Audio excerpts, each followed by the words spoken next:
This has been a tough year for our local farmers. This is the worst drought. The problem, widespread. And every day I walk up the door and all I see is my crops dying. That reality is taking a toll financially and mentally. Farmers are 3.5 times more likely to die by suicide, according to the National Rural Health Association. Nathan Brown says we need to talk about it more.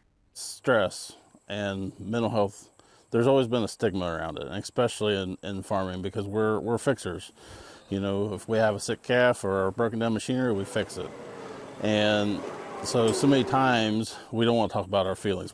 The drought is bringing more stress and uncertainty. This will be the story of this year, because you'll have,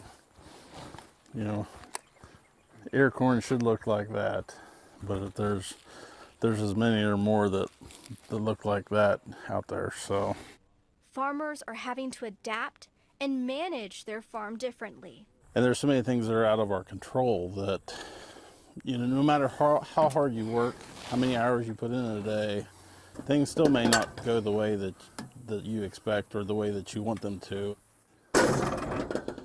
The mental toll is so much of a concern that the Department of Agriculture paired up with a few agencies to gauge stress and available resources in the farming communities through an anonymous survey. Director Brian Baldridge says it is important to have these conversations.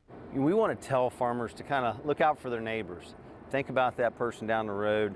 Ask those questions at the beginning. We don't want to ask those questions in a past tense and say, we should have done more. While this will be a tough year, the farming community is a resilient group, and there are resources to help.